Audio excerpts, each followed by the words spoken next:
नमस्कार, प्रणाम। कैसे हैं दोस्त आप लोग? उम्मीद करते हैं बहुत ही अच्छे होंगे। तो दोस्तों मैं फिर एक नया वीडियो लेकर आ चुका हूं दोस्तों। और बहुत से लोगों के मन में कंफ्यूजन आता है कि जब हम ईंट का चिनाई करते हैं तो उसका मसाला का हमारा रेशियो क्या होना चाहिए, 4 इंची वाल में क्या होना चाहिए और 9 इंची वाल में उसका रेशियो क्या लेकर चलना है। ईंट में जब मोटार भरते हैं तो उसका यानी कि हमारा थिकनेस यानी कि मसाला का जो थिकनेस होता है वो क्या होना चाहिए, वो जैन का थिकनेस यानी कि उसका मोटाई यानी कि मोटार क्या होना चाहिए। और हमें एक खास बात रहेगा दोस्तों कि जब हम यानी कि कोई भी बाहरी दीवार अगर ईंट का चिनाई करते हैं, कोई भी बाउंड्री वाल अगर चिनाई करते हैं तो उसमें हमें मसाला का एवरेज क्या लेकर चलना चाहिए और अंदर का अगर ईंट का चिनाई करते हैं तो उसमें क्या लेकर चाहिए, कि दोनों में अलग अलग होता है दोस्तों। तो जब आप सारा पैसा लगाकर घर बना रहे हैं तो आपको इन बात पर जरूर ध्यान देना है और इस बात को आप लोग लास्ट तक जरूर समझना है, क्योंकि आप सारा जिंदगी भर का कमाई एक मकान बनाने में खर्च कर देते हैं और आपका घर अगर कमजोर बन जाता है तो फिर सर पे हाथ लगकर रोते रहिएगा और आपको कोई फायदा नहीं मिलने वाला है। तो इसीलिए आपको ध्यान देना है कि घर बनाने से पहले इन बातों पर जो मैं 2-3 पॉइंट बताऊंगा, इन बात पर अगर आप ध्यान देते हैं तो आपका ईंट का चिनाई बिल्कुल गलत नहीं होगा और बाद में आपको पछताने की भी कोई जरूरत नहीं है। तो आप लोग लास्ट तक बने रहेगा। वीडियो अगर अच्छा लगेगा तो वीडियो को लाइक कर दीजिएगा और चैनल पर पहली बार आए हैं तो चैनल को सब्सक्राइब करना बिल्कुल नहीं भूलिएगा। तो देखिए दोस्तों, मैं सबसे पहले मैं बात करने वाला हूं दोस्तों कि जब हम 4 इंची वाल यानी कि अंदर के लिए चिनाई करवाते हैं तो प्रॉपर उसमें जो हमारा मसाला का रेशियो क्या रहेगा। तो देखिए गांव घर में तो बहुत लोग कहते हैं यानी कि 5 एक्का बनाइए, 6 एक्का बनाइए, 10 एक्का बनाइए, कोई कहता है 4 एक्का बनाइए, कोई 2 एक्का बनाइए।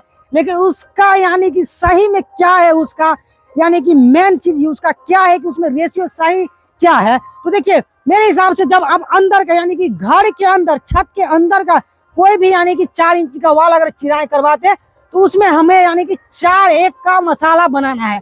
4 एक का मतलब कि यानी 4 बालू और 1 सीमेंट देकर मसाला बनाकर हमें चिनाई करना है।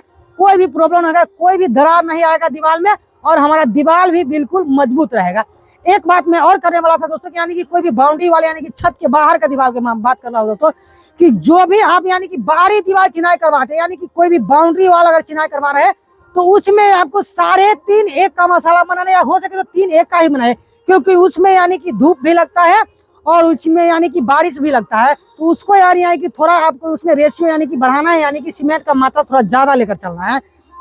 और एक बात मैं करने वाला था दोस्तों कि प्रॉपर हमें यानी कि ईंट का चिनाई जब करते हैं तो हमारा ईंट का चिनाई कैसा होना चाहिए, उसका मोटार क्या होना चाहिए।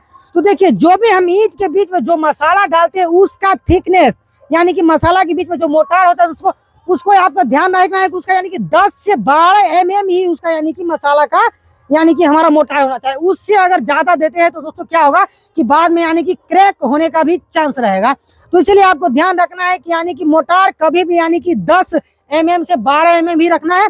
और जो भी हमारा जैन रहेगा दोस्तों उसको भी आपको ध्यान रखना है कि 10 से 12 mm ही होना चाहिए। और एक चीज और बताने वाला था दोस्तों कि आपको एक चीज पे और ध्यान देना है दोस्तों कि हमारा जब ईंट का चिनाई करते हैं तो यानी कि किस तरीका का होना चाहिए। तो देखिए अल्टरनेट हमें यानी कि जैन जो होता है उसको अल्टरनेट लेकर चलना है।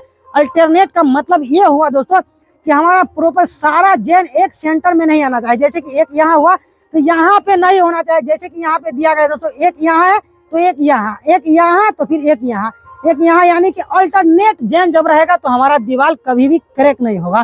तो आपको जो ये जानकारी दिया दोस्त आपको ये कैसा लगा आप लोग कमेंट करके अपना राय जरूर दीजिएगा। जब तक के लिए जय हिंद, फिर नेक्स्ट वीडियो में मिलेंगे। Bye bye.